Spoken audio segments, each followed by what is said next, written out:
"I've got to go in," I said. "I need you to tell me what you know." "And help you get yourself killed like your mom and dad? No way." "I have to do this. I am doing this, with or without you." "We've been through this 1,000 times. It's suicide. Adam, you've got to let it go. I'm begging you. Turn around now and come home." "I'm going in." I'm no stranger to fear. The dry mouth, the churning gut, the screaming need to empty bowel and bladder. I know them well. But instead of that long-expected dread, I felt pure excitement as I, on that hot August morning, after half a lifetime of preparation, drove eastward on Highway 178 toward the deep V mouth of the Kern River Canyon. Maybe it was my aroused state, but as I peered out through the bug-splattered windshield of my four-wheel-drive camper van, the two canyon walls seemed to splay out like the craggy, tawny legs of some ancient earth giantess. Where the legs met, the Kern River beckoned, surging and pulsating in a geologic dance of rock and water, the rock hard and squeezing, the water ever moving and exploding in wild rhythms. Somewhere in the canyon before me, my mother and father had been brutally murdered 28 years earlier when I was a little boy 5 years old. Now, I was back to find the killers. Blasted out of the nearly vertical southern canyon wall, the road narrowed and snaked along, compressed between a ragged, dynamite-scarred rock face on one side and a sheer drop-off with an intermittent guardrail on the other. Not far below, the Leviathan Kern River surged through an earth-beat tango of smooth, sensual glides punctuated by explosive whitewater cataracts. After what seemed much longer, but was by my odometer only 12 miles of twisting turns, the canyon opened and the narrow, constricted two-lane tarmac broadened into a full-blown four-lane expressway. I remembered reading that in one of the more bizarre anomalies of the U.S. highway system, this major freeway from nowhere to nowhere sits locked away, alone, largely cut off, deep inside the body of the Southern Sierra.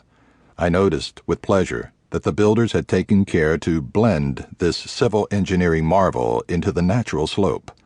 Except for the road scar itself, high up the canyon wall, the original look of the place was intact. To stretch my legs after my long drive from the San Francisco Bay Area, and to more fully take in the canyon towering around me, I pulled off the road and eased into a gulch. Prompted by my survival instincts that had kept me alive through 3 tours of duty as a Navy SEAL captain, 1 in Iraq and 2 in Afghanistan, I hid my sportsmobile van under a canopy of smooth bark manzanita.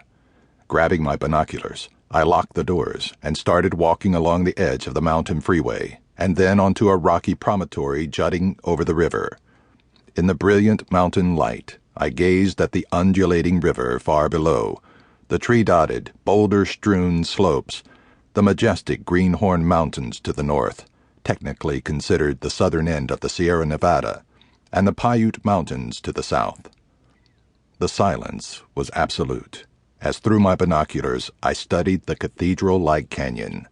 1,000 feet above, a California condor, with wings spread incredibly wide, effortlessly floated on the thermals rising off the southern-facing rim, eyeing and apparently grooving with this slice of creation that had been carved out over the eons by the Kern River.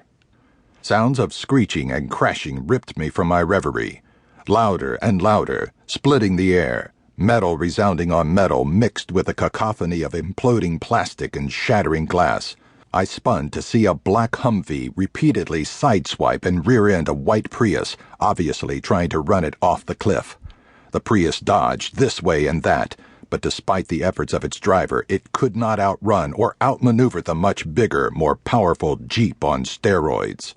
Frozen, I watched the 2 warring vehicles as they approached my promontory. Then the Humvee exploded forward and rear-ended the Prius in a homicidal acceleration that sent the small vehicle straight toward and off the edge just a few yards from where I hunkered. As the Prius shot over the brink and out into thin air, the driver and I looked directly into one another's eyes. She, a raven-haired woman, was there for an instant, then gone.